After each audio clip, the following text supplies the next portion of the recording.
Okay. Somebody throw out, what was the longest interval you guys did at the track? Did you guys run a quarter? Pardon me? A quarter. Okay. So when that starts going from 1 lap to 2 laps to 4 laps or however far up you guys go, you want to know what your true max heart rate number is. Now, the thing that I love about training with the heart rate is you're going to start to see, especially if you guys are keeping your lap or your per mile pace. If you're running, and I'm going to use very just loose numbers. If you're running along at 135 and you're producing a 10-minute pace, you're going to start to see, okay, I can do that for an hour. What you want to do is when we get our max heart rate numbers established, Jose, did Julie send out the spreadsheet that had the max heart rate numbers on it? No? Okay. She has them. Okay, I sent them to her after last week's conversation. You only have to have 2 variables.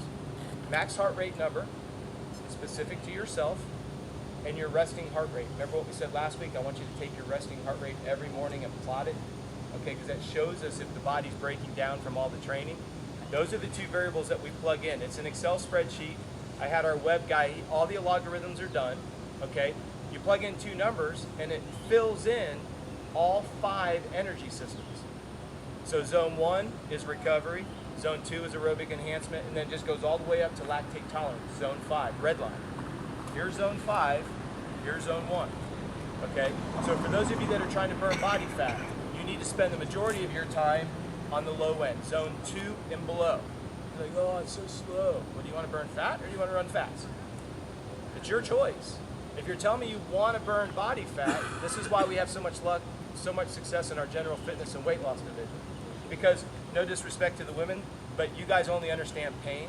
I think it comes from childbearing or something. And even if you haven't given birth yet, I still think you're programmed to do it.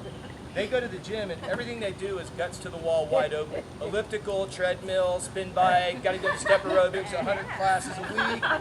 And then they gain weight. They go, see, I got to add another class. So they go back and it's way up here, and they get heavier, and they go, oh, it doesn't work. So then they stop eating, and then they're up here, and they go, okay, I'm just destined to be fat. No, okay? If you understand this energy matrix, you can get your weight to whatever you need it and want it to be. Oh, you understand, I had 3 children, I don't care. Your energy comes from either stored fat or stored sugar. Now, granted, protein plays a part. It's mainly on muscle regeneration, okay? It does play a little bit of the Krebs cycle, which generates energy, but it's predominantly here, 85%.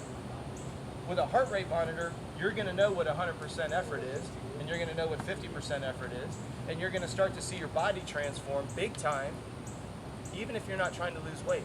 Because if you want to run 13 miles fast, you're going to need to be down in here. If you're running a 5K, you can go here. If you're running a 1 mile, you can go a little bit further up. That's why you can run a quarter, 1 lap around the track.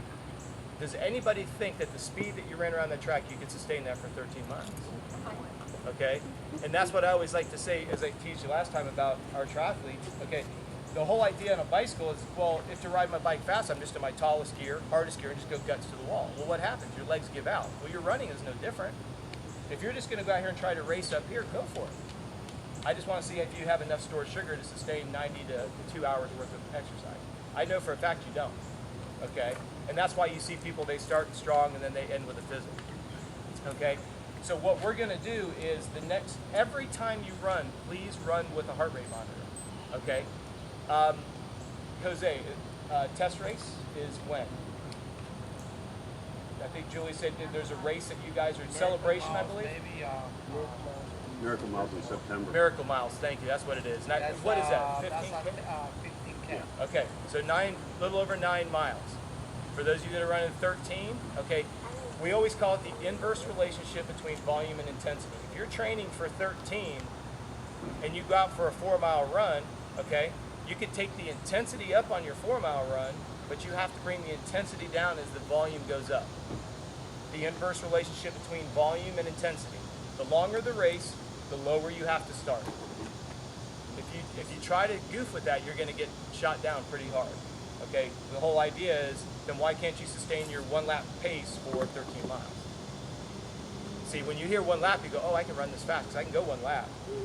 I can do this, okay? But then I ask you, then why don't you just keep running? Just hold that pace for the next hour and a half.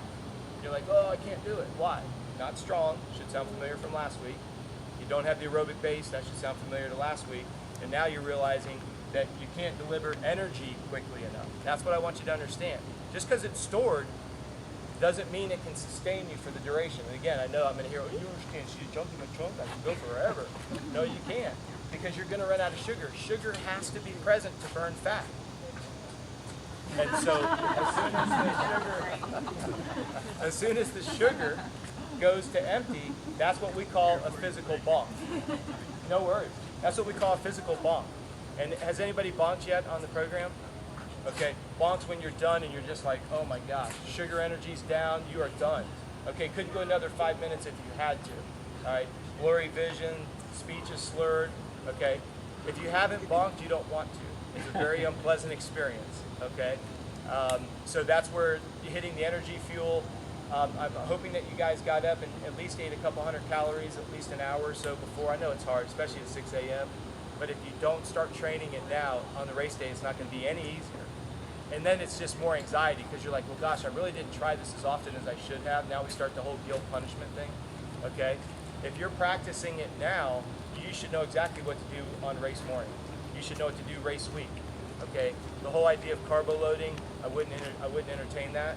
Okay? Because to store 1 gram of stored sugar, you store 2.5 grams of water.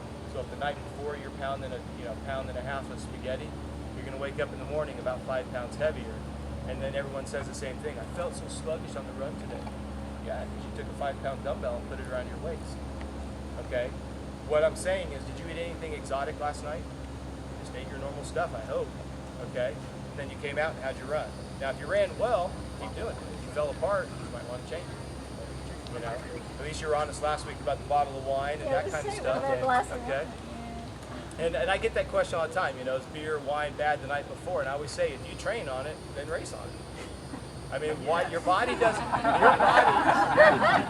your body absolutely doesn't know if it's August the 24th Saturday morning or if it's Disney is in January or your body doesn't know. It doesn't know if you're here or whether you're out there. All it knows is you slipped your running shoes on, you got dressed again, you put your heart rate monitor on, it's 4:30 in the morning, here we go again. Where are we going? It doesn't know if you're running to Panera Bread. It doesn't know if you're running through Disneyland, okay? It really doesn't. People think that your body freaks out, like it somehow has, it doesn't, okay? Repetition is key.